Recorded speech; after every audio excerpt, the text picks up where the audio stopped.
Hey, you videos. All right, I'm going to try very hard to start looking mainly at the camera. The problem is, most of the time, I'm actually seeing my own reaction to the things that I'm saying, which is kind of like taking away, I guess, from my engagement with my people. But real life. Okay, so this is a video. Scenarios in my head and me acting out in real life the choices in the matter. Has anyone watched Game of Thrones? And do you guys remember Littlefinger? The main reason I love Game of Thrones is the subtle fights they have with each other, the subtle strategies they have with each other, that kind of basically for power to reveal other people's hands. It's literally like the game of thrones, as in like know what each individual is kind of like doing in order to get to the throne. But Littlefinger, when he's talking to, I think her name was Sansa, the redhead Stark, he looks at her, he goes like, in your head. Everything happens in your head. Everyone's a friend in your head. Everyone's a foe in your head. Everyone's an enemy in your head. All conversations up and down, all of them happen in your head. All interactions happen in your head before they happen in real life. So that whatever happens in real life, you always, always, always have dealt with the situation beforehand. And it really got me thinking because, and I'm going to use something fairly simple. I'm going to go back to like a video I did like a week back or something like this. Uh, I was a bundle of frustrations. I was a bundle of emotions with a whole lot of stuff that's been happening. And what happens, what the reality is that I have been basically following the conversations in my head to a T.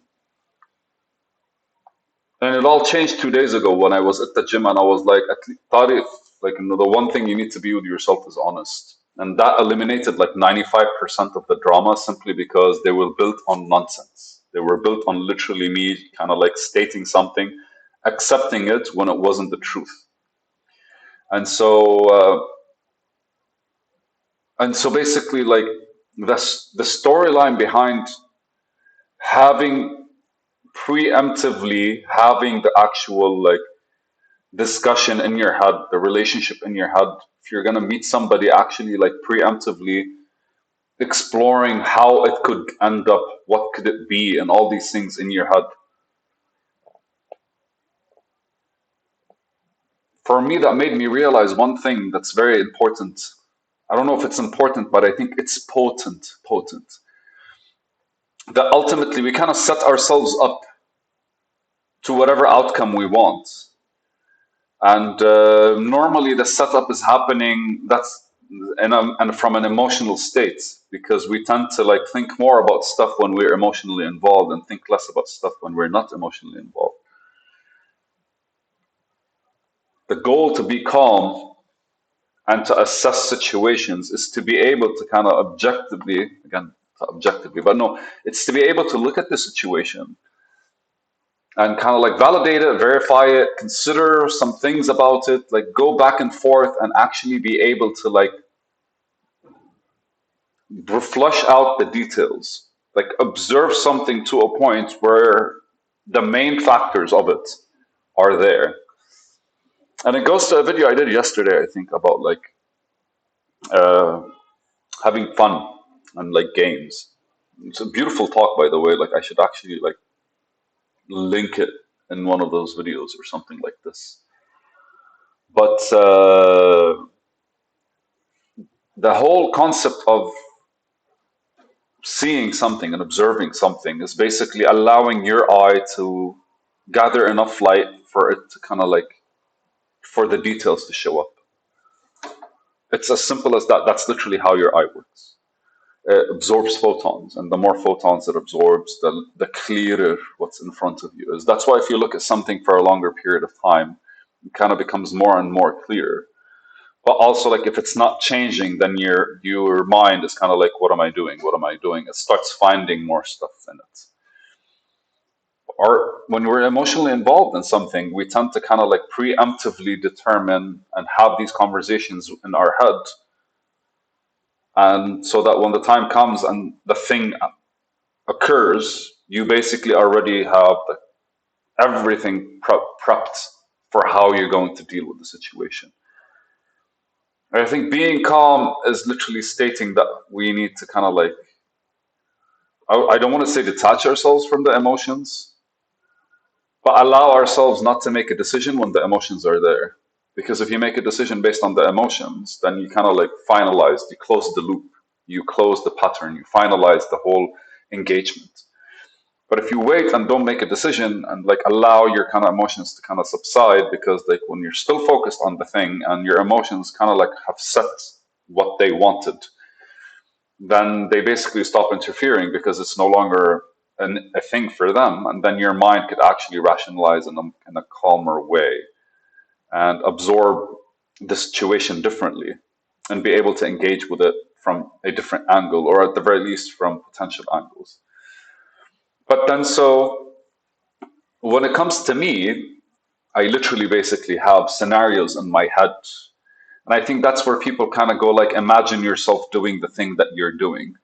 But I don't think it's easy to imagine yourself doing the thing that you're doing, because then you're passing judgment on whatever it is that your goal is without trusting it to happen on its own, and without like, because anything you're deciding on from now, anything you're imagining from now is literally something that you're not capable of. You're only capable of doing now. And if that was the case and you're able to like achieve your goal right now, then you probably would have. So your imagination only makes sense in how you're receiving your goal, because it's still the same you receiving it. But building your goal requires sets of skills that would enhance your imagination as you actually get them. So your goal in your head keeps changing until you actually reach the end result. And the end result is the feeling, basically. That's how people describe it. There's not a definitive way of reaching the place that you want to reach.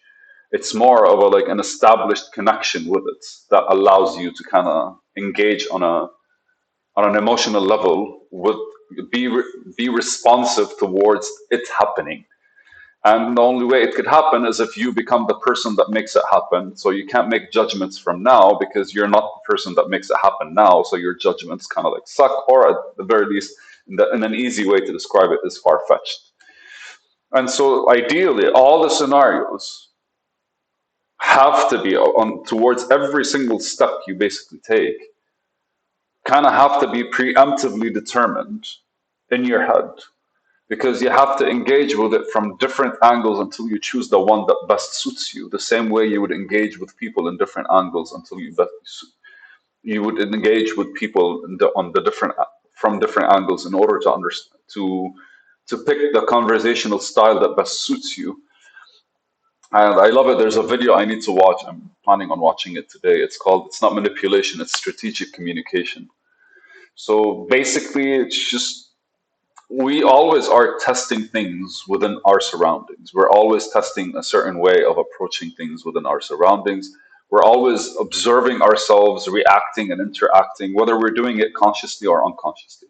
If we're doing it consciously, then we evolve differently, faster, and we kind of like adapt on a fast on a in a smoother and more efficient pace. If we're doing it unconsciously, then our mistakes are basically they need to kind of like reveal themselves for us to be able to engage with them. But ultimately, if we're able to kind of like create these scenarios in our head and kind of like get involved with them in our head and get over them in our head before they even happen, then we practically save a whole lot of energy and time before it goes. And this basically, the reason I wrote this is because I kind of like passed a couple of days where everything that was happening felt like it already had happened before. And the concept of deja vu is more real in this world because a scenario you have completely like assessed in your head represents itself in reality, in your reality. And that's where deja vu basically comes across. And the way they explain it is you see it and your mind kind of like processes it faster than you do. But the reality, I think it's the simplest form of deja vu. Like there's literally the whole, I look at when when I'm trying to when I'm trying to build my house, for example, like every corner, every detail of it is imagined. So when the house is done, It's the same feeling of deja vu, as in like I've seen you before. It's just this time you're a part of my reality. You're no longer, you're not just in my head. And I feel like we need to approach every single day where every single thing we need to do in the day has to be preemptively established in our head. But when I say established, as in like thought for, thought towards, thought about, concerned, considered, processed.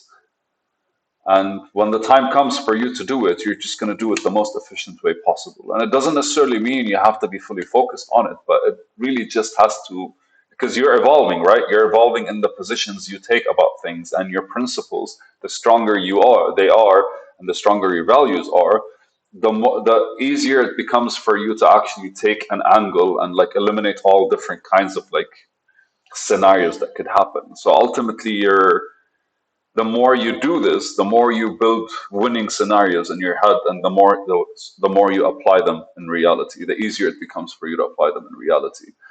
And smooth sailing from there, it's like every day becomes deja vu because it's already been seen before and experienced before in your head. So when the time comes, all you're doing is enjoying the fact that you're alive.